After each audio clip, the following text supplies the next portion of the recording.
اليوم 4 قائمات تدخل المعترك الانتخابي كأول تجربة ديمقراطية في تاريخ الجامعة، تاريخ الجامعة التونسية. وكان تعطينا زادة كلمة أخرى على خاطر حزينك امبارح متغش برشا في الراديو. لا مش متغشش، مش حكاية هي غش، حكاية إما ثم عملية معناتها انتخابية جدية فيها النزاهة فيها الشفافية فيها الصدق، أو عملية معناتها تشبه للعمليات اللي كانت تقع سابقا والإنسان الواجد داخل فيها. إذا العملية من النوع هذا ما دخلناش قبل وطلبوا منا باش ندخلوا معناتها باش نوليو كيلكو سورت تياسات الانتخابات، معروفه القائمه باش تنجح وانت يدخل الشيء. ما دخلناش قبل وما تجاوبناش مع طلبات نتاع قبل ما تولي تعدد القائمات وقت اللي كانت قائمه واحده ما تجاوبناش. عاد المره هذه اذا كان قدمنا مع ثله من المناضلين ومن ناس نزهاء وعمرهم ولا تلوثوا معناتها بحتى شيء من السابق والكل قدمنا باش ندخلوا في عمليه انتخابيه نعتبروها معناتها مرادفه ومطابقه لروح وفلسفه الثوره والمثل اللي جابتها ثوره 14 جانفي.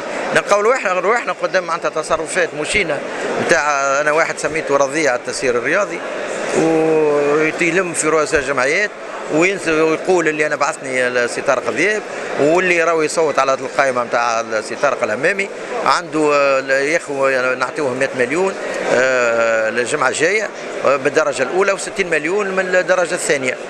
ورؤساء الجمعيات معناتها حكاوا لنا الشيء هذايا وقالوا لنا ها شنو اللي تقال.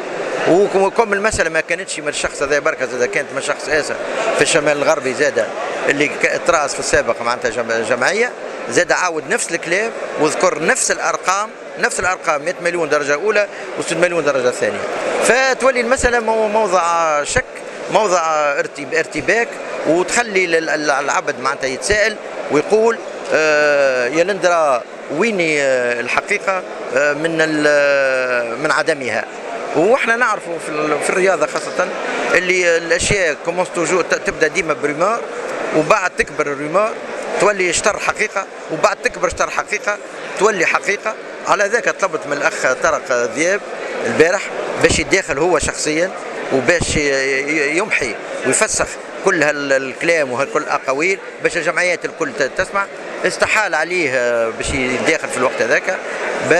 طلبت قلت راني باش نعلمك اللي راني انا وانت على علم راني باش نعاود الكلام اللي قلته انا وياك توا في التليفون راني باش نعاودوا في التصريحات اللي باش تاتي. قال لي تفضل عاودوا بما انه اللي قلته لي هذاك هو اللي تحدثنا فيه. دونك نعاود حرفيا الكلام اللي تقال لا نزيدوا ولا نقصوا.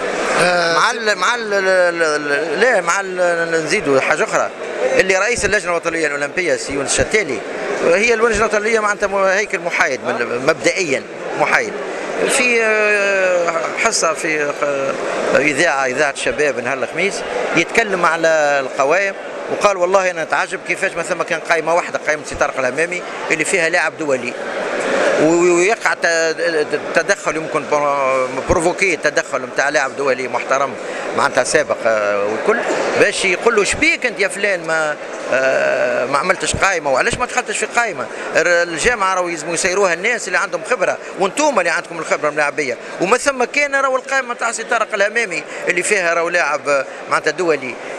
في البيداغوجيا احنا قرينا اللي الاعاده كيما ام كلثوم كي تعاود علاش تعاود ام كلثوم برشا الكلام تاعها باش يرسخ في مخ العباد وباش العباد تحفظ.